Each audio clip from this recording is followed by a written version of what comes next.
Cabinet Mystéris, en fait, notre particularité, c'est quand tu entres chez nous, tu es déjà en immersion. On a fait un cabinet de curiosité. Un jeu d'évasion, c'est un endroit où tu vas qui est un décor qui a pour but de... J'ai 1 heure pour compléter des énigmes et sortir d'une pièce, par exemple, ou sortir de plusieurs pièces. Mais aujourd'hui, ça va être davantage compléter une quête, parce qu'on a gagné des prix. Okay. On a fait le top 100 mondial, Top Escape Room Project. Les gens doivent avoir fait 200 salles de jeux d'évasion pour pouvoir avoir le droit de voter. Combien ça coûte, un jeu d'évasion? Un jeu d'évasion, construire. C'est super variable. Ouais. Entre 20 000... Sabrina Cloutier, merci beaucoup d'être chez nous et d'avoir accepté l'invitation au podcast. Ça fait vraiment plaisir. C'est vraiment gentil. Aujourd'hui, on va parler, évidemment, de ton parcours, mais plus précisément, te lancer une compagnie, et là, je ne dirais pas de défi évasion, parce que ça te figure. C'est comme Kleenex ou Frigidaire. Okay. Faut faire attention. Faut dire? Faut dire des jeux d'évasion. Des jeux d'évasion. Ouais. Fait que c'est un jeu. On s'amuse. C'est ça le but principal. Oui, okay. Exact. Fait que tu as lancé le cabinet Mystéris. Je dis toujours quand je parle de toi à des amis, j'ai une amie qui a un cabinet. Là, genre, moi, je suis en comptabilité, fait qu'ils sont là. Ah ouais, un cabinet? Non, sa business s'appelle de même. Mais fun fact, nos voisins sont un cabinet comptable. Ah non, ok. Fait que c'est très drôle parce que t'as le cabinet Mystéris puis t'as le cabinet de comptable juste à côté sur le même étage, mais c'est pas le même genre de cabinet du tout. Non, c'est ça. Ils font des choses différentes. Fait que, cabinet Mystéris, si tu peux nous en parler un peu, t'as parti ça il y a combien de temps, avec qui, comment, qu'est-ce que ça fait en hiver? Parce que j'ai absolument pas parti ça toute seule. Yes. J'ai parti ça avec des collègues. En fait, on est 3 maintenant. On était 5 au départ.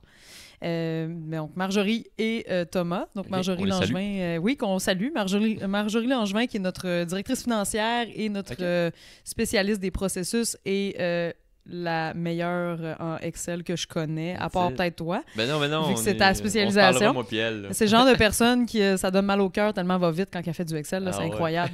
C'est très, très... c'est de la magie. Sorcellerie. Et Thomas Roussel qui s'occupe plus des puzzles, donc tout ce qui est énigmes, conception, game design. Puis on est comme un peu un Triforce pour ceux qui connaissent Legend of Zelda. Là. Donc on est un peu le Triforce. Moi, je m'occupe un peu plus du terrain, donc la direction artistique, mais aussi les humains qui y travaillent. Alors, je fais RH, puis un peu de médias sociaux. Fait qu'on porte plein de chapeaux à 3, mais on est vraiment... On se complète, puis c'est vraiment précieux. Je pense que je ferais pas ce qu'il ferait, puis il ferait pas ce que je fais. Fait que je pense que c'est bon signe. Mais on a parti ça en 2018, un petit peu avant la pandémie. Ça a été toute une aventure, puis c'est arrivé en discussion sur un coin de table. C'est un domaine dans lequel Thomas et moi, on avait déjà été, puis qu'on avait le goût de retourner là-dedans. Puis on est bien contents. C'est l'opportunité de le rêver est arrivée, puis finalement, on s'est mis à regarder pour des locaux, puis de fil en aiguille, on s'est lancé. Fait que, c'est très cool. Tu as dit quelque chose qui m'intéresse beaucoup. On peut en parler soit tout de suite ou soit tantôt, mais comme la pandémie. Oui. Quand tu es un jeu d'évasion. Bon, là, on reviendra pas trop longtemps sur la pandémie, c'est passé derrière nous. Ça, exact. Mais quand même, savoir comment tu as géré ça, qu'est-ce que vous avez vendu. Ça a été difficile parce qu'en fait, il faut savoir que c'est plus sécuritaire de faire un jeu d'évasion pendant la pandémie, mettons, si on se remet en contexte, que d'aller au dépanneur. Parce qu'à chaque groupe de 6 personnes, on nettoyait tout. On désinfectait toutes, les surfaces le plus possible, les objets manipulés, les poignées de porte, etc. Mais le gouvernement, au début, il était comme « Ah, là, vous êtes comme dans la même catégorie que les cinémas. Fait que les cinémas, ils ferment, vous fermez. » Fait que là, on s'est fait fermer de force. Là, on s'est fait rouvrir de force. Ah, là, finalement, vous appartenez à Centre récréatif intérieur. Fait que, ils nous changeaient de catégorie parce que je pense que le gouvernement, c'est juste pas qu'est-ce que ça implique. Ils n'en ont jamais fait des escape rooms. Écoute, ils devraient. Ils sont plus au Parlement. C'est ça. Ouais, c'est ça. Oh, mon Dieu, ça serait tout un jeu d'évasion, ça, quand même. Mais ouais, fait que dans tous les cas, ça a fait qu'on a été en on and off. On a engagé des gens qui, finalement, ils ont fait 2 chiffres. Puis après, on est retombé en confinement à pas pouvoir travailler. Fait que voilà. Puis on pouvait pas faire de construction non plus parce que ça prenait des gens qui restaient à la même adresse. Alors, ça a été un gros moment de flou où on a fait ce qu'on pouvait. Mais on était chanceux parce qu'il y avait des subventions. OK. C'est ça la clé du... on a eu de la chance là-dessus parce qu'on était déjà actifs. On a donc eu accès aux subventions. Sinon, pour vrai, je pense qu'on aurait été obligé de mettre la clé dans la porte. J'ai des collègues qui ont parti des entreprises autres, mais quand même, qui n'ont pas eu droit à aucune sub. Ça a été catastrophique. Là. Alors, on était au bon endroit au bon moment, heureusement. Mais ouais, ça a été un méchant défi. Tu sais, j'avais pas calculé ça dans ma vie d'entrepreneur, de devoir gérer une pandémie mondiale. Là, oui, clairement. Puis t'as des employés, puis tout. Puis, tout le monde était sur la PCR, c'était pas si pire, là, mais quand même, ça a été beaucoup de « OK, on fait quoi? Là, on ouvre. OK, on ouvre. Là, c'est quoi les procédures sanitaires? » Ah, ça a été de la gestion. OK. Bon, écoute, parenthèse fermée sur la pandémie. Je voulais juste savoir comment t'avais passé on a survécu, mais venez jouer, tu sais, on est rendu là. C'est ça. Là, on veut vous accueillir. Là, ça fait longtemps. Puis, si tu peux nous dire un peu la mission du cabinet Mysteris, tu sais, je sais pas si chaque mission de chaque, j'allais dire jeu d'évasion. Oui, tu l'as dit. J'ai pas dit défi. Est-ce que tu penses que la mission, c'est la même dans chacun? Mais parle-nous de la tienne. Ben, c'est sûr que la mission entrepreneuriale n'est pas la même d'une entreprise à une autre. Il y a des gens plus qui ont un but un peu plus lucratif, quantité versus qualité. Nous, on est vraiment notre dada, du moins à nous, c'est l'immersion. Les gens, aussitôt qu'ils entrent chez nous, on est un... En fait, j'étudie le nom. Cabinet Mysteris. Cabinet Mysteris, on l'a dit. On l'a dit. D'entrée de jeu, j'ai même oublié ma question Excel, mais on s'en fiche de ça, c'est pas grave. Pas grave, on y reviendra. Non. Mais ouais, Cabinet Mysteris, en fait, notre particularité, c'est quand tu entres chez nous, tu es déjà en immersion. On a fait un cabinet de curiosité qui est inspiré des cabinets de curiosité de la Nouvelle-Orléans. OK. Fait que tu entres, puis il y a une sirène empaillée sur le mur, il y a Jackalope, on a toutes sortes de créatures et on a comme une exposition de créatures qui sont des créations d'artistes locaux de Québec. OK. Donc, Annabelle Roy, notamment, qui a fait des marionnettes géantes du Carnaval de Québec. Bref, elle avait des vitrines avec des petits monstres dedans, puis ça traînait chez elle. Fait qu'on s'est dit, on peut-tu exposer ça? Est-ce que... Puis, on a plusieurs artistes dans le fond. Puis, c'est ça. Fait qu'on entre, on est dans un cabinet de curiosité, on sert le thé aux clients.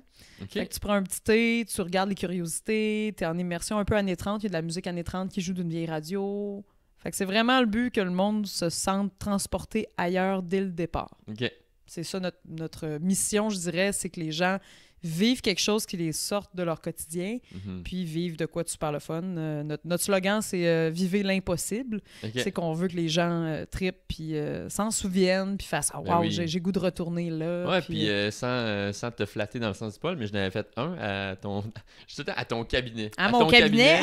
Puis c'était en effet vraiment hot, là, celui-là de la vache. Puis tantôt, on pourra parler peut-être des Oui, parce que tu as fait la thématique plus cartoon, comique. Mais tu sais, c'était comme beaucoup de manipulation, puis c'était quand même différent de ce que j'avais vu ailleurs. Puis j'en ai fait beaucoup. On s'échappe pas toujours, mais j'en ai fait beaucoup à Québec quand même. Puis j'avais trouvé ça super cool. Fait que je pense que votre mission est quand même bien remplie. On essaye. Puis, tu sais, nos employés qui sont là, donc vous faites accueillir par des gens qui sont habillés justement avec un petit débardeur, avec des dorures. On veut que ça ait l'air un peu d'un musée. C'est vraiment d'être dans un autre univers, une autre époque. Ça fait du bien, je trouve, de sortir de chez soi. Il y a des accueils pour d'autres endroits. Je sais pas, je pense à, mettons, tu vas faire du laser tag quelque part, tu rentres, c'est très épuré comme décor. On s'entend. S'il faut que tu attendes aussi 15-20 minutes parce que, je sais pas, le groupe n'a pas terminé de jouer, ça se peut que tu trouves le temps long. On voulait aussi que ce soit distrayant positivement, que les gens puissent faire le tour, lire des choses. Fait que vraiment comme un mini-musée. Puis, ça a été construit au fil du temps. Là. Je dirais qu'en 2018, il y avait moins de stock qu'aujourd'hui. Là, puis, on continue tout le temps de trouver des... J'ai fait des brocantes. Dans le fond, moi, l'accueil, c'est... C'est quoi des brocantes? Des brocantes. Genre marché aux puces, un magasin d'antiquité. Ah, OK. Ça fait que pour trouver des objets, j'ai fabriqué certains objets, j'ai emprunté d'autres objets, je me suis fait donner. C'est vraiment un gros projet... Et projet père-fille, je salue mon papa s'il nous écoute, il va sûrement regarder. Oui, l'accueil, c'est mon père et moi qui l'avons fait. Là. Fait qu'on a peint, on a mis des moulures. Parce qu'avant, c'était genre un CrossFit. Le lieu où on était. C'est des fois des gens qui arrivent avec leur sac de sport puis comme par vraiment accident, pipé. Non. Mais c'était une grosse pièce vide, puis on a dû monter les murs, faire ça par un entrepreneur général et tout. Mais après la déco, mon père et moi, on s'est amusé beaucoup là-dedans pour que ce soit... mais c'est hot, crime. Yes. Mais félicitations. Parce que vous avez pas, mettons... racheter un restaurant que genre le bar est déjà là. Non, il n'y avait rien. On était sur le béton, on a tout fait de A à Z. Ouais. Très cool. Puis on a une équipe de scénographes aussi qui a été engagée, qui c'est des artistes de Québec aussi qui ont fait les décors pour la grande majorité. On a participé quand même à la conception des décors. Là, Thomas, il a fait les énigmes et tout. Toutes les puzzles, c'est lui qui les pense. Fait que ce que tu as joué, toutes les énigmes que tu as faites, ça, c'est lui qui pense à comment faire ça et tout. Il a étudié le game design puis il est vraiment passionné de ça. Puis moi, j'ai fait un peu plus de la peinture. peinture en niveau scéno, là, fait que m'assurer que tout est beau, puis faire des textures. Et très cool. Puis si... J'imagine qu'il y a à peu près 50% du monde qui vont écouter ou 60% des gens qui vont écouter, selon c'est à qui écoute le podcast. Mettons, mes parents n'ont jamais fait un jeu d'évasion. Ouais. Okay? Est-ce que tu peux expliquer en quelques lignes c'est quoi un jeu d'évasion? Certainement. Un jeu d'évasion, puis encore là, même le terme évasion est rendu un peu plus relatif. Normalement, un jeu d'évasion, c'est un endroit où tu vas qui est un décor qui a pour but de... J'ai 1 heure pour compléter des énigmes et sortir d'une pièce, par exemple, ou sortir de plusieurs pièces. Mais aujourd'hui, ça va être davantage compléter une quête. Fait que dépendamment des scénarios, le but, c'est plus nécessairement de s'échapper. Ça peut être encore de s'échapper, mais les premiers jeux d'évasion, c'était des prisons. Ça a été inventé, en fait, au Japon, à la base. Okay. Puis c'est des étudiants qui ont parti ça. Puis c'était, tu dois te sauver d'un endroit, d'une pièce. Et avec le temps, l'industrie s'est diversifiée. Fait que maintenant, tu dois compléter une quête. Tu dois combattre des méchants. Tu dois réussir à rassembler des morceaux d'un artefact. Des choses comme ça. Fait que c'est vraiment plus large. Fait que je dirais plus un film dont vous êtes le héros. Avec le but, c'est de passer au travers d'énigmes. Sinon, on peut, pour les gens, peut-être de l'âge de tes parents, je sais pas, imaginer Fort Boyard. Bon, c'est des épreuves. On s'entend, on n'est pas toujours dans des épreuves physiques, mais des moments où tu es stressé, tu as un temps limité, tu dois utiliser ta communication, parfois ta dextérité, ça dépend d'une énigme à l'autre. Donc, on est un peu plus là-dedans. Là. Une aventure. C'est cool. Puis, tu parlais d'épreuves physiques. C'est-tu quelque chose qu'on pourrait voir popper éventuellement? De genre, avant, c'était un CrossFit. Fait que, peut-être t'aurais déjà le... Non, mais tu comprends tout ce que je veux dire dans le sens... Ben, il y a des énigmes de dextérité. OK. Puis là, dépendamment de vos talents, là, si vous vous imaginez dans un jeu d'évasion, toi, peut-être que les énigmes plus mathématiques, logiques, tu vas faire « Ouais, ça, I got this ». Mais moi, je vais être un peu plus la carte, OK, imagination, association d'idées. Les jeux de mots, ça peut être toutes sortes de forces. Tout le monde a ses forces. Trouver un objet caché, parce qu'il faut parfois fouiller, revirer les choses à l'envers. Ça fait partie de la vie aussi là-dedans. Puis, il y a plein de moments différents où chaque membre de ton équipe va pouvoir briller, si on veut, avec ses forces. OK, intéressant. Parce que, tu sais, de ce qu'on... Mais juste physique, ça se peut. Puis il y a des jeux qui existent qui sont un peu plus dans les prouesses physiques. Là, j'ai déjà vu une énigme dans un autre jeu d'évasion où il fallait lancer une flèche avec un arc pour atteindre une cible. Bon, ben, mais mettons que tous les joueurs sont pas très à l'aise là-dedans, pas très bons, ben là, ça se peut que ce soit frustrant pour les joueurs aussi, là, de pas trouver leur compte, de pas être à l'aise là-dedans. Là. Je sais pas pourquoi je pensais à ça. Je pense de parler de game design d'ado, puis ça m'a fait allumer là-dessus. Mais tu sais, pour avoir juste un tableau de Mario Bros 1 qu'il faut que tu passes pour aller... Tu sais, ça pourrait être comme quand même... je vous donnerai pas infini. Puis je vous donnerai pas de punch sur nos énigmes, mais il y a des moments où justement, yes, ça, je connais ça. Puis le sentiment d'accomplissement, tu sais, on le considère dans le design des jeux qu'il y ait toujours un effet wow à certains moments pour que les gens soient satisfaits puis vivent des beaux moments, parce que c'est bien le fun de se creuser la tête, de dire « Ah, cette énigme-là est super difficile », mais si elle n'est pas comprenable, ben ça marchera pas. C'est ça, ouais, puis moi... Les gens payent pour 1 heure de temps pour avoir du fun, pas pour se trouver nono, tu sais. Exactement. Puis je suis d'accord avec toi là-dessus, puis tu sais, c'est correct d'avoir un taux de réussite de 4% pour les gens vraiment, tu sais, comme lui, c'est défini, il est tough, puis tout. Mais des fois, moi, ce qui me... Tu sais, puis je suis un grand consommateur, ce qui me gossait, j'étais comme, tu sais...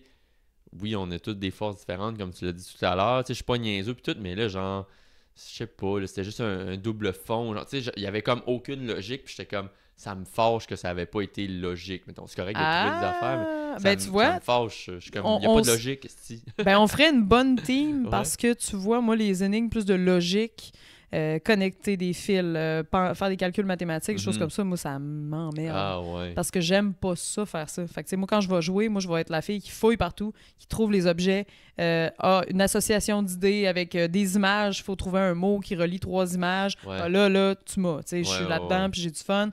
Les jeux de prouesse aussi, de dextérité, moi, j'aime ça me prouver là-dedans. Fait que, ça dépend aussi. Fait que c'est pour ça que c'est important d'avoir toutes sortes d'énigmes différentes dans un même jeu. Plein de types de personnalités. Ben, ça fait que chaque équipe a ses moments où chacun shine, mais aussi, ça fait que tout le monde a du fun.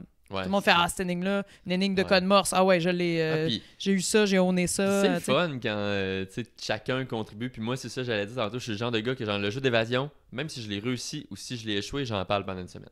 Parle pendant une semaine. Ça veut dire que t'es allé jouer à la bonne place. Ça vient je suis comme, hey, là, ça, si on avait fait ça, genre, ah yes, on l'a eu, c'est qu'on était fort. Puis, en tout cas... puis on se rappelle des moments aussi où on fait wouh, puis qu'on crie parce qu'on a réussi quelque chose qui était donc bien tough, puis crème. Peux-tu nous parler un peu du. Tu sais, mettons, behind the scenes? Oui, c'est quoi des affaires, des fois, que tu vois qui n'ont pas de bon sens, du monde en maudit? Ou... Comme des fois, je chaque beaucoup. Je suis excusez, je sacre. Oui. Je tiens à dire, on a comme particularité au cabinet Mystéris d'être le seul jeu d'évasion dans la ville de Québec avec acteurs. Ouais. Alors, on a des personnages qui donnent des indices, contrairement à d'autres endroits où ça va être des talkie-walkie, des cellulaires. Nous, on est moins fans de ça. Tu sais, t'es dans un univers... une thématique, je sais pas, médiévale, là, je vais te dire ça dans les airs comme ça. Puis là, t'es comme, ouh, je suis dans un monde médiéval, mais là, finalement, tu demandes un indice, puis il faut que tu textes un cellulaire. Tu sais, c'est un peu... Fait qu'on est vraiment très peu d'immersion. Puis on a des comédiens qui font des interventions en personnage. OK. Comme ça reste dans l'univers, qu'on respecte l'univers. Tu sais, on veut vraiment que ça reste immersif tout le temps. Puis, oui, on voit toutes sortes d'affaires parce que nous, on a la particularité aussi d'avoir un comédien par jeu, dédié entièrement au jeu. Ce qui est habituellement pas le cas. Normalement, dans les jeux d'évasion, il y a un employé, souvent pour 2 jeux. Mm-hmm. Fait qu'ils vont surveiller, ils vont répondre avec les talkies, ils vont regarder les caméras, mais ils vont surveiller 2 jeux en même temps. Nous, on écoute les joueurs tout le temps. Pendant 1 heure de temps, il y a un comédien qui est dédié à ça. Fait que si vous vous chicanez, chicane de couple, peu importe... ça doit arriver. Nous, on entend tout, on rit. Tu sais, on est jamais...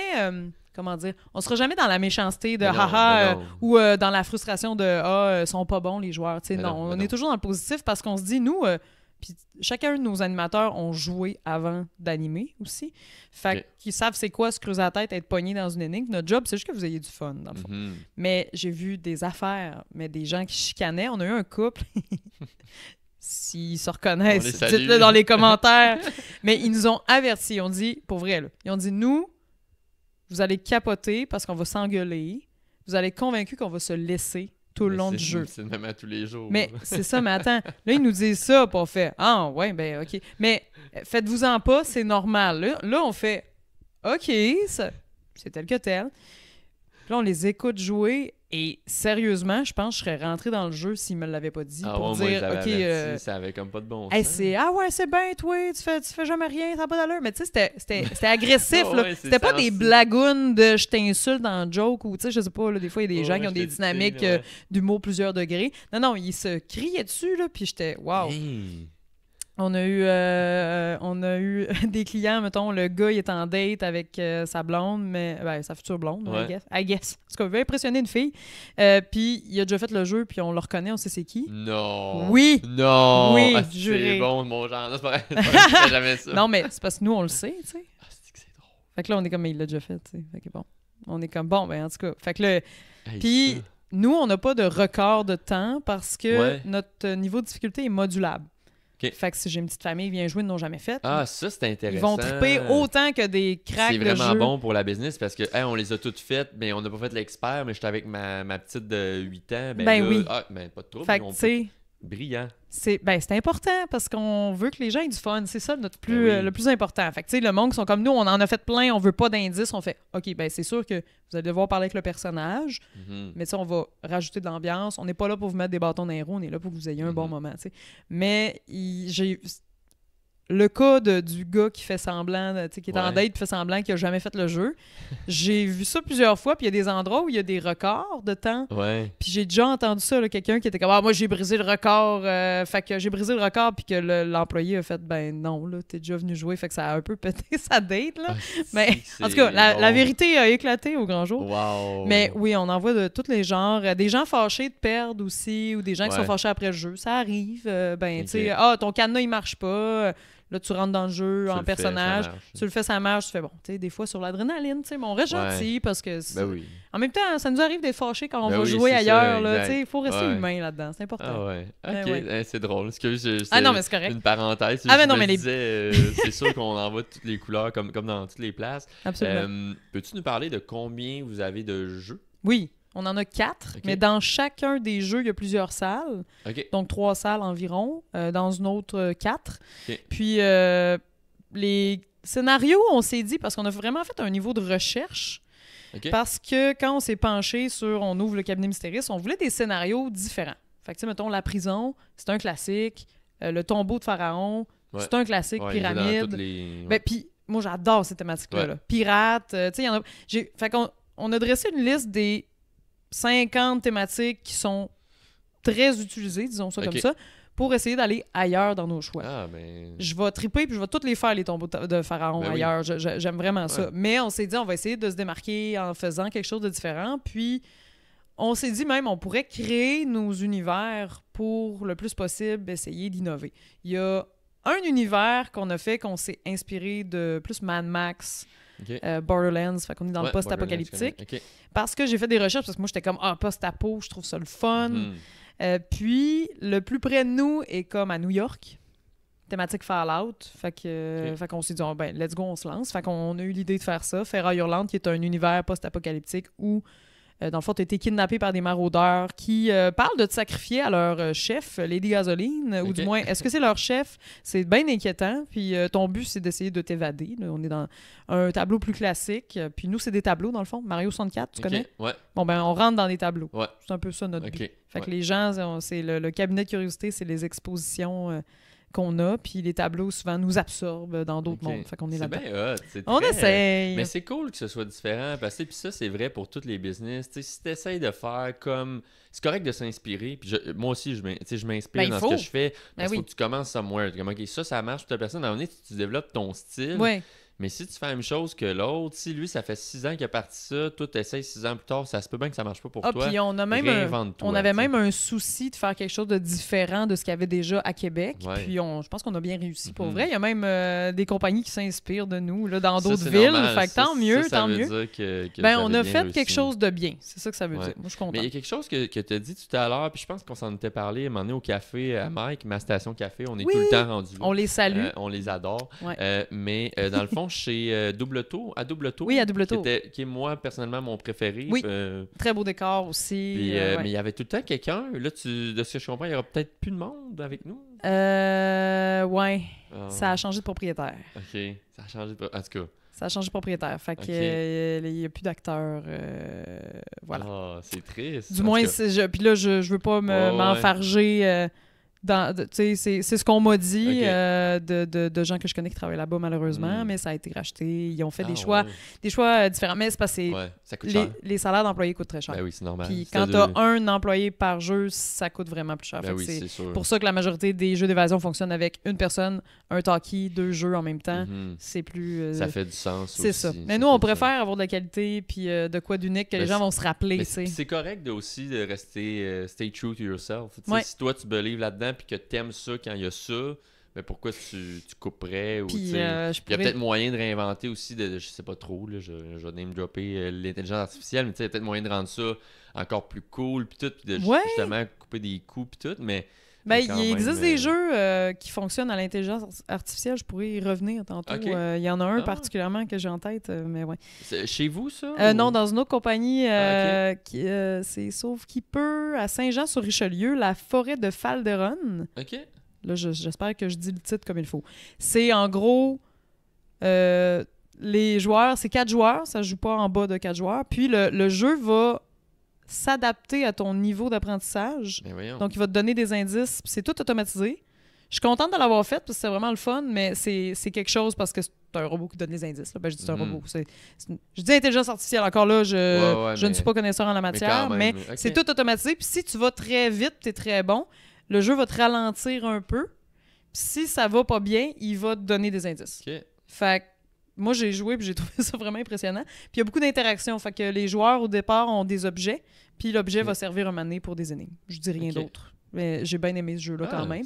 Très différent de tout ce que j'ai fait. Ça vaut la peine. Puis tu disais tantôt, tu avais. Je sais pas si on est rentré dans combien tu en avais, Joe, puis mettons juste un one-liner, là, tu parlais de post-apo. Oui, Ferraille Hurlante, j'en ai parlé. Okay, ouais. Fait que post-apo, Mad Max, là, la vibe, c'est ça. Vous avez été kidnappé par des maraudeurs. Puis nous, on a inventé un univers post-apo inspiré des univers qu'on connaît déjà parce qu'on les aime beaucoup. Ensuite, il y a Odyssey Bovine que tu as fait. Oui. En fait, le scénario, on voulait quelque chose de comique et familial. C'est comique. C'est vraiment niaiseux. Fait que, si vous êtes le genre de personnes qui veulent des énigmes de réflexion et des énigmes de logique, je le déconseille. En fait, ça fait pas nécessairement l'unanimité. Mais si vous voulez juste avoir du fun, rire un bon coup, puis passer du temps entre amis ou en famille, c'est vraiment cool. En gros, vous êtes des fermiers et votre vache de concours Marguerite a été kidnappée par des extraterrestres. Rien de moins, c'est ça. Ça commence de même. Puis en tant que bon fermier, vous avez décidé de vous gosser une fusée en bois de grange pour aller attaquer le vaisseau alien pour récupérer votre vache. Fait que c'est une job de rescue de vache. Et les inspirations, je dirais, c'est Guide Galactique, Spaceball, on est dans parodie spatiale. Dans ce gars exprès de chez vous, il y a des clins d'œil à ça aussi parce qu'on est des grands fans. Donc, on est vraiment ailleurs. On est vraiment dans quelque chose de plus ludique, comique. Et bon jeu de famille, pour vrai, là, parce qu'il y a beaucoup de manipulation dans le jeu. Ensuite, on a Marcheur de rêve, qui est le jeu qui a été le plus... qui a gagné plus de prix, en fait, parce qu'on a gagné des prix. On a fait le top 100 mondial. On a gagné en 2019 meilleur jeu de la province de Québec pour les Cadenas d'or. Puis Marcheur de rêve, vraiment, c'est lui qui a shiné le plus parce que c'est un univers qu'on a inventé toute pièce, là, vraiment, à la Tim Burton, un peu. Alice au Pays des Merveilles, Tim Burton, univers ludique. Donc, Marcheur de rêve, dans le fond, votre objectif, c'est de réparer les rêves d'un enfant en combattant ses cauchemars. Puis c'est un univers un peu plus là, Tim Burton, ludique. J'essaie de trouver des Dark Crystal, Labyrinthe, avec... fait qu'on est vraiment dans des univers de rêve, puis c'est ça. On a trouvé une façon originale aussi de donner les indices, parce que les personnages, il n'y a pas nécessairement un comédien physiquement avec vous. Ouais. Le comédien vous écoute toujours, mais le personnage va fitter dans le décor, puis il va venir au moment opportun pour vous aider. Voilà. Fait que Marcheur de rêve qui a gagné plein de prix, s'est démarqué dans le top 100 mondial aussi. Ça vaut vraiment la peine de le faire. Puis il y a des gens qui voyagent pour le faire. Là. Fait que Ferraille Hurlante aussi a gagné des prix. Là. C'est pas mal nos deux top. Écoute, c'est intéressant. T'avais-tu fini les 4? Ah non, excuse-moi. Pas grave. Ben non, ça va. Je veux parler, je veux pas qu'on oublie t'as dit les gens qui se déplacent, puis je suis comme what the fuck. Mais continue. Quatrième, c'est vraiment un univers funky, il faut connaître. Il y en a qui trippent. Magnum Opus, plus à la H.P. Lovecraft. Univers, c'est un écrivain qui... Cthulhu, je sais pas si tu connais la bestiole, donc Call of Cthulhu. C'est pas grave. En gros, il est un peu plus méta, celui-là, parce que on est là pour enquêter sur le curateur d'œuvres d'art. Quand tu dis méta, tu veux dire il est plus il fit dans le game, là, de comment ça marche. C'est celui à faire en dernier, je dirais. Si vous voulez connaître un peu l'univers du cabinet d'abord. Mais en gros, vous enquêtez sur notre curateur d'œuvres d'art qui est porté disparu. Il enquêtait, en fait, il était en train de restaurer une œuvre réputée pour être hantée et maudite. Puis il a comme pas disparu, mais il s'est enfermé dans son bureau. On n'a pas de nouvelles, on est inquiet. Il y a des bruits étranges qui émanent du bureau, donc vous devez enquêter. Fait qu'enquête paranormale, un peu années 30 dans la vibe. C'est super, le fun est glauque. Puis, c'est ça. Fait on l'a mis 16 ans et plus. On carte pas les gens. Si vous voulez venir le faire, même si vous n'avez pas 16 ans, c'est correct. C'est juste qu'on rembourse pas en cas de frayeur parce qu'il y a des petits jumpscares quand même. L'univers est un peu disturbing. On a Patrick Anctil qui a fait les décors, une bonne partie des décors. Qui, je connais pas, c'est qui, mettons? Le directeur du musée du Dark Art, dans le coin. C'est en face de l'espace 400e. Pas loin de Saint-Paul. C'est un musée d'art horrifiant. Puis lui, il est spécialisé en sculpture de bois et de métal trash, glauque, gothique, monstre. On est dans vraiment... Je drop des mots de même. Vous comprenez la vibe. C'est pas une sculpture, c'est pas des sculptures que tu aurais le goût d'avoir dans ton salon, mettons, à moins de vraiment être à l'aise. Tu fermes pas la lumière, mettons. C'est quelque chose. Mais c'est vraiment awesome ce qu'il fait, c'est extraordinaire. Puis Patrick Anctil, que je salue, en fait, il nous a aidés dans la scénographie depuis le début. Fait que quand on a comme décidé de faire un jeu d'horreur, ça allait de soi. Ça allait de soi. Voilà. Puis Magnum Opus, c'est un jeu qu'on a repris.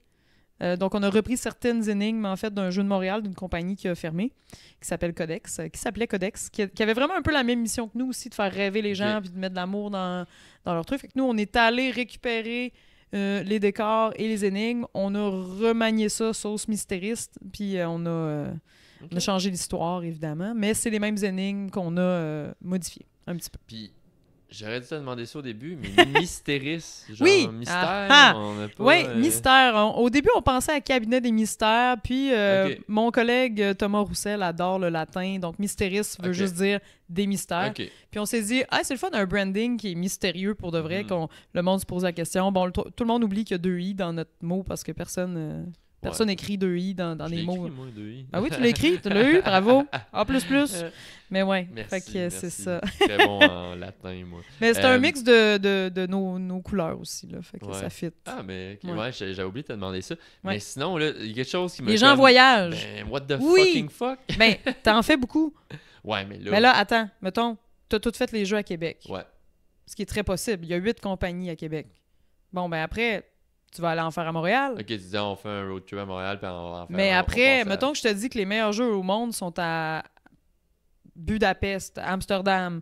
Il y en a à Nouvelle-Orléans, justement, Bâton Rouge. Bâton Rouge, il y en a eu. Ben, là, je suis pas à jour sur lesquels sont les meilleurs puis dans quelle ville, mais mettons que je te dis que le top 5 mondial est dans telle ville, ça te donnerait pas envie d'aller en faire là-bas?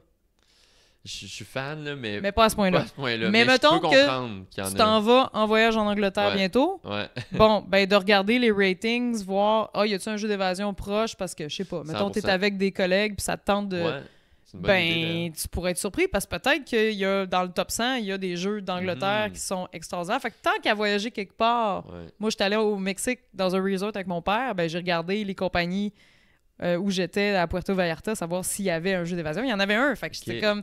Il y en a partout dans le monde. Fait que les prix que tu obtiens servent un peu à ça, à visibilité quand même. Oui, parce que pour là, c'est le Top Escape Room Project. Vous pouvez googler ça si vous êtes intéressé. C'est...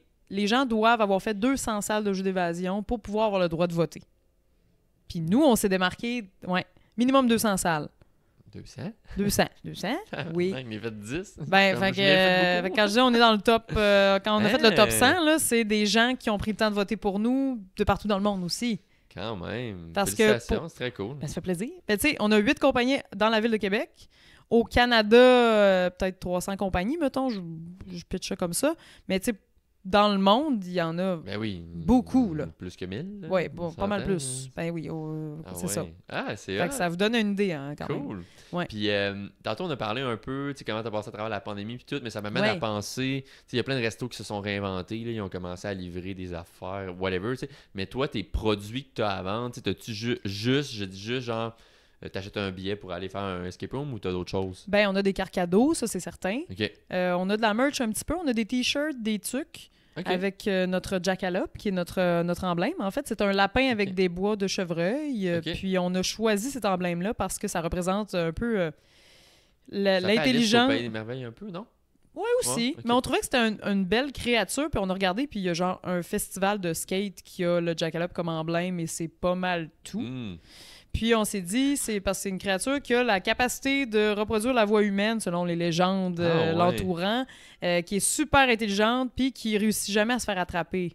Fait qu'on s'est dit, c'est le fun, on avait le goût d'avoir un emblème, justement, qui fait plus cryptozoologie, zoocryptologie, je sais pas dans quel ordre il faut dire ça. Bref, créature fantastique, puis mythe. Fait qu'on voulait aller...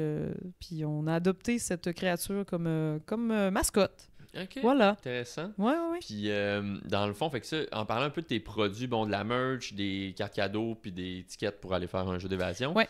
J'avais acheté, moi, à un moment donné, un genre de... C'était 4 forfaits. Ah, c'est un passeport. Un passeport. J'aimerais ça que tu nous parles, si tu as le droit, si tu peux, si tu es à l'aise, des partenariats que tu as. Tu as des partenariats avec... tantôt, tu parlais du monsieur qui fait des trucs d'horreur, mais tu sais, tout ça. Oui, il a travaillé pour nous comme scénographe. Oui, c'est une bonne question. Merci. En fait, on avait les passeports à traits qui, je sais pas si vont revenir, je penserais pas. Comptez pas là-dessus. Attendez pas qu'il y ait des rabais pour acheter des billets si vous voulez venir jouer, parce que sinon, ça se peut que vous attendiez longtemps. Mais on avait des passeports à traits, c'est un truc qui est arrivé où il y avait 4 jeux d'évasion, fait que vous achetiez à coût un petit peu moins cher pour jouer à 4 jeux dans 4 entreprises différentes. Ça, on a fait ça. Fait que tu sais, on est bien à l'aise de faire des partenariats avec d'autres collègues parce que c'est de la coopétition, en fait. Ben oui, maintenant, quand tu les as toutes faites, t'es comme exactement. Je vais faire l'autre. Fait que tout le monde est ami. Nous autres, on a écrit à tous les autres jeux d'évasion aussi pour que ceux qui travaillent chez nous, pour qu'ils puissent aller jouer gratuit ailleurs. Puis, ben, les gens des jeux d'évasion, donc les employés, peuvent venir jouer gratuit chez nous. Pour nous, c'est super important. On trouve ça... C'est le fun aussi. Puis ça fait des bons ambassadeurs parce qu'eux, après, ils vont nous recommander s'ils ont eu du fun en venant jouer chez nous.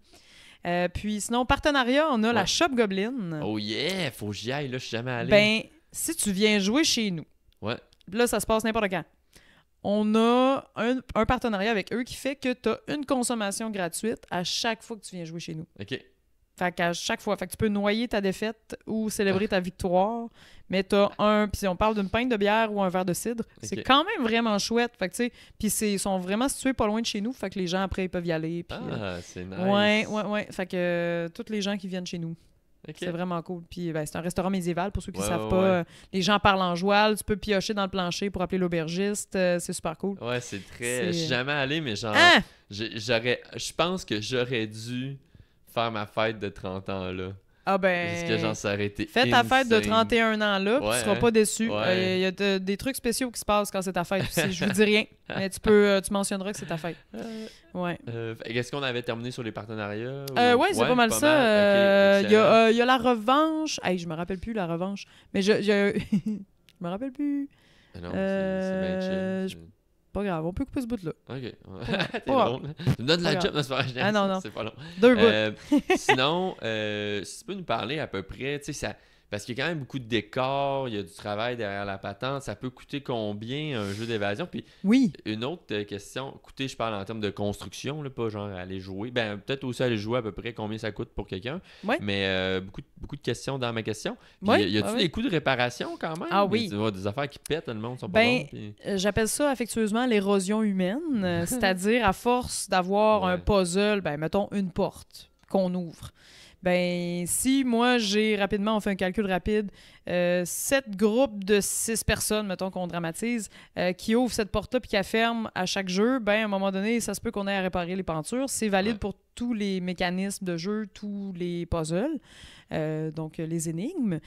Les gens, on leur demande d'être doux avec les décors, sont pas toujours... mais tu sais, en même temps, des fois, dans l'énervement de l'action. Monsieur qui chicane avec sa blonde, il claque la porte. Ou l'adrénaline de réussir quelque chose, on vous en veut pas, là. Ça arrive, on se doute que c'est accidentel plus qu'autre chose, mais des fois, l'usure aussi il est pour quelque chose. Alors, évidemment, oui, et Thomas, justement, mon collègue, lui, fait pas mal plus, il gère un peu plus ce côté réparation de certaines choses. On a une équipe de scénos aussi, donc dans l'équipe, tous nos scénographes sont aussi comédiens. Puis, il y en a qui ont des chiffres de scénos de réparation, d'entretien, des retouches de peinture à l'infini aussi. Je fais des retouches de peinture le soir aussi, parfois, quand on est fermé. Je mets de la musique, puis je peinture. C'est super cool. T'as plusieurs chapeaux, comme tu disais tantôt, mais là, ça en est un autre. Oui, tout à fait. Puis, l'entretien, c'est bien important, puis on n'a pas le choix, là. Ça fait partie de la vie, puis la durabilité des jeux aussi dépend de si on les entretient. Fait que une fois que c'est fait, oui. Sinon, tu m'as demandé combien ça coûte. C'est une trentaine de dollars par personne. J'ai plus le chiffre exact parce qu'avec la pandémie et tout, les prix ont changé. Tout a monté un petit peu. Mais une trentaine de dollars par personne. Nous, on a un rabais étudiant aussi. De 10 % si vous venez jouer du mardi au jeudi. Donc, c'est pas applicable à la fin de semaine, mais quand même. Puis, c'est ça. Combien ça coûte un jeu d'évasion? Un jeu d'évasion. Construire. 4, c'est super variable. Entre 20 000 puis 600 000. Mettons. En moyenne, entre 20 000 puis 40 000 pour le jeu d'évasion standard, je te dirais. Nous, on a craqué un peu plus la vapeur. Là, c'est presque le double. C'est pas mal le double, en fait. Un petit peu plus, même. Mais bon. Puis, il y a des compagnies extraordinaires qui, eux, vont dans le pas loin de... C'est ça. On va à plusieurs centaines de mille. Je vais regarder sur Internet de ça a l'air. J'ai une compagnie en tête, puis pour vrai, allez jouer là, vous allez capoter. Tu sais, pas besoin d'aller à Disney ou à Universal Studios quand tu peux juste aller à Laval. Mais Escaparium Laval sont exceptionnels. Il y a une équipe de 15 scénographes, je pense, juste les réparateurs, là. Puis les gens qui font les conceptions de décors, qui travaillent à temps plein là-bas. Et ils ont des comédiens aussi comme nous, mais les jeux, c'est d'une envergure, ça n'a aucun bon sens. Allez jouer là. Moi, c'est ma compagnie préférée. Pour vrai. Escaparium Laval. Escaparium Laval. Il y a plusieurs escapariums qui existent, là, ils sont franchisés, mais Escaparium Laval, là, vous êtes pas prêts. Puis leur jeu a fait le top 4 mondial. What? Top 5 mondial. Là. Je pense qu'on est en 4e position avec la cathédrale oubliée. Okay. Je vais... Ben, je peux rien vous dire. Je veux pas spoiler les scénarios. C'est bien correct. Non, mais... Je vais aller là avec mes parents adoptifs, Denis. Là, cathédrale oubliée, univers un peu plus horreur. Okay. Vous êtes là pour visiter une cathédrale parce que dans le jeu d'évasion, ils ont un patrimoine qu'ils n'ont pas eu le choix de garder, qui est une cathédrale qu'ils ont restaurée. Fait que tu t'en vas visiter cette cathédrale-là, puis ça se passe pas comme prévu, évidemment. Ça dure... Les jeux, normalement, c'est une durée d'1 heure. Ouais. Eux, leur jeu dure 2 heures, des fois, ou 1h30 ou 2 heures. Fait que c'est quelque chose, là. Puis il y a une utilisation de l'intelligence artificielle, des mécanismes, ils fonctionnent beaucoup avec des Arduino aussi. Des mini-ordinateurs. Les mécanismes. On est rendu à un autre niveau que juste des cadenas. Tu sais, si tu viens jouer chez Cabinet Mystéris, on a des cadenas à certains endroits dans certains jeux, mais c'est vraiment pas la majorité. On a beaucoup de trucs que c'est de la magie. Tu fais quelque chose d'autre se passe. Puis on aime ça. Ben, dans Escaparium Laval aussi, ils vont pousser très loin la chose. Puis moi, à chaque fois que je sors de là, je suis complètement abasourdi. Les jeux coûtent plus cher là-bas. Ouais, ben, tu sais, mettons, tu vas payer 80$ mais pour 2 heures. C'est ça. Fait que ça revient au même quasiment. Puis comme tu dis, c'est correct aussi d'avoir des targets, là, dans le sens, OK, les jeux plus abordables pour tout le monde, OK, des jeux plus expensive, puis c'est comme dans tout. Tu sais, au lieu d'aller dans un parc d'attractions, genre Disney, d'aller une fois là, te gâter, jouer à un jeu là-bas, tu vas halluciner. Puis c'est québécois, c'est local. Faut encourager les artistes locaux. Ça donne de la job aussi à des comédiens. C'est tellement... c'est précieux, là. Tu parlais à Montréal, mais pour nos gens de Québec. De Régisville, même Régisville. si c'est Régisville. Mettons tes préférés à Québec. Mes préférés à Québec, je dirais Abstraction. Chez Eliviascape est un incontournable. Écoute, tout ça que tu as nommé, je les connais pas. Bon, ben, je te dis rien, mais va jouer à Abstraction. Qui a fait aussi le top 100, mais top 50, top 20. Je sais plus c'est quoi la position qu'ils ont, là, mais c'est vraiment démarqué Abstraction, un jeu extraordinaire. Ça vaut vraiment le détour. Puis, moi j'ai un petit faible pour Alice chez A Double Tour. Alice au Pays des Merveilles. Ouais. C'est assez chouette. Fait que je dirais que c'est pas mal comme mes deux incontournables à Québec, là, vite comme ça. Puis, mais ouais. Puis, ben, c'est ça, à Laval, Escaparium, c'est quelque chose. T'as combien d'employés, Cabinet Mystéris? On est, incluant les gestionnaires, je pense qu'on est 18, nous incluant. Quand même 17-18, oui. C'est quand même beaucoup de monde. C'est beaucoup de monde. Pour le 4. Puis vous êtes ouvert 7 jours sur 7? Oui, on est ouvert les soirs et la fin de semaine. Mais si vous êtes comme, on aimerait ça venir jouer 2 jours la semaine, c'est possible, il faut juste nous écrire. Vous êtes juste ouvert les soirs et la fin de semaine? Oui, fait qu'à partir de 16h, sauf le jeudi, vendredi, je pense qu'on ouvre vers 3h l'après-midi. Ce qui fait du sens, le jour. Oui, ben... Mais comme tu dis, si jamais c'est possible... Vous pouvez nous écrire, oui, si vous avez un corpo, là, vous pouvez venir jouer de jour, il n'y a pas de problème. Oui, on est vraiment... dans le tableau de la vache. Les parties de Noël, puis juste du team building, là. C'est hot, t'es passionné dans ce que tu parles. Quand tu parlais je vais peut-être mal le dire, le Jackalope. Le Jackalope, oui. Ça m'amène à te parler, t'as un autre projet. Le podcast qui s'appelle Les monstres dans le placard. Les monstres dans le placard avec mon ami dans la vie et collègue Simon Trudeau, qui est un gars que je connais depuis, mon Dieu, ça fait des années, au moins 15 ans. Puis on faisait de l'impro ensemble à l'époque, puis on a toujours été super proches. Et avec ce qui s'est passé avec la pandémie, on a eu envie de faire un projet parce que lui a déménagé à Montréal, moi j'étais à Québec. On s'est dit, ce serait le fun de faire un projet à distance, un petit quelque chose. Là, ça me démangeait de faire du podcast, d'essayer ça. Ben c'est sûr, on n'est pas les premiers, mais pas grave. On s'est dit, qu'est-ce qui nous tente? De quoi on peut jaser pendant des heures sans se tanner? Puis ce qui est venu sur la table, c'est les monstres. Puis là, on parle du monstre au sens large. Ouais, c'est ça. Parle-nous en plus un peu. Ça peut... Ben oui. Moi, en fait... me dit rien. Je connais pas ça. Ben mettons le vampire.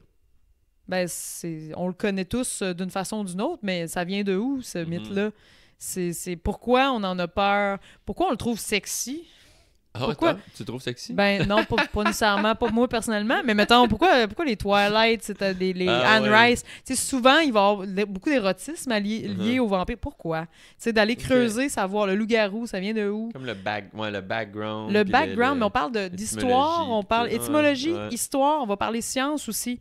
Parce que, mettons, le vampire, là, je le prends comme exemple, mais il y a des maladies qui sont un peu à l'origine des croyances par rapport aux vampires, soit la porphyrie, qui est une maladie où tu as des problèmes, tu es super pâle, tu peux pas aller au soleil, tu as besoin de prendre beaucoup de fer. Puis dans le temps, il y a certaines personnes qui se faisaient recommander par les médecins de boire du sang pour avoir plus de fer.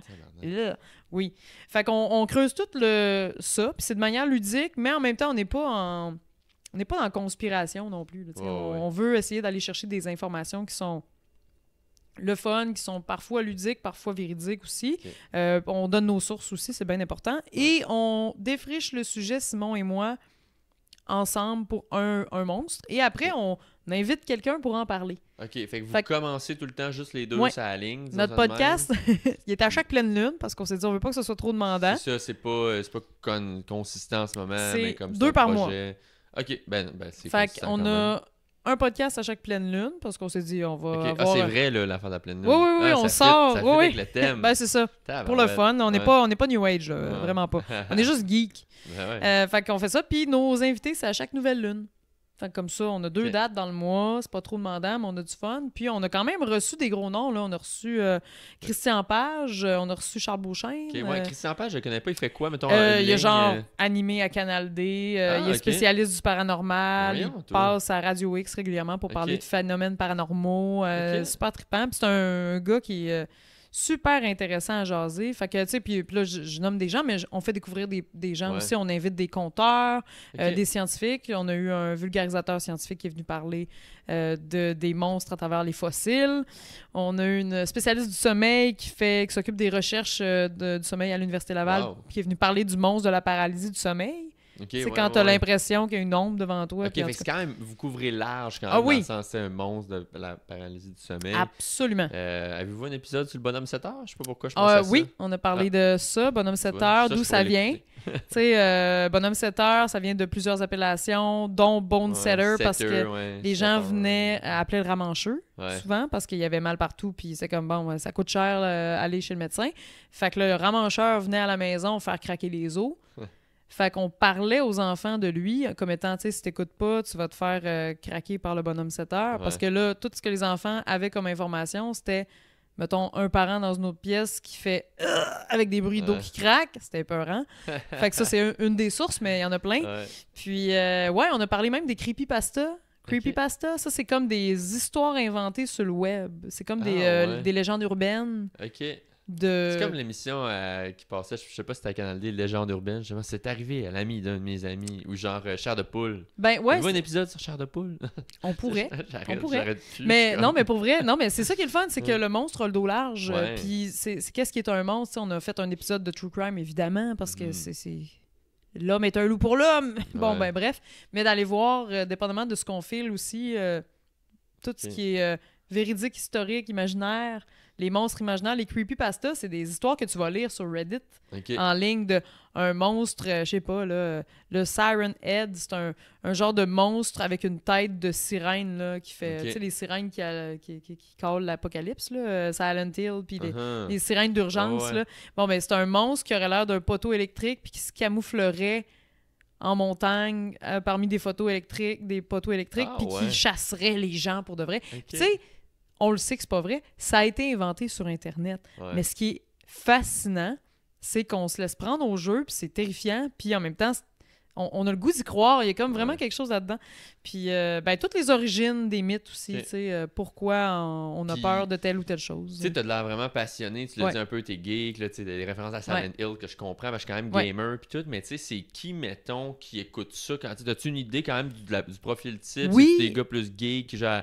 C'est Donjon Dragon, tu sais, c'est-tu... On a de tout. Je te dirais que les grandes lignes, on a des gens qui sont geeks, on a des gens qui sont juste curieux, qui aiment avoir des fun facts, parce que c'est beaucoup de fun facts, beaucoup de choses, Puis on a des tripeux d'histoire aussi, puis de science, qui sont curieux d'aller voir l'aspect ludique de la chose qu'on apporte, parce que souvent, on va avoir des appuis d'articles scientifiques, mais ça dépend, là, on n'est pas des professionnels, puis on le dit, mais de temps en temps, de faire « Hey, on a eu telle source, on a vu telle affaire puis de voir à quel point, parfois, la science peut...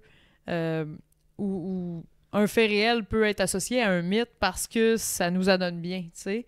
On a parlé dernièrement des trolls.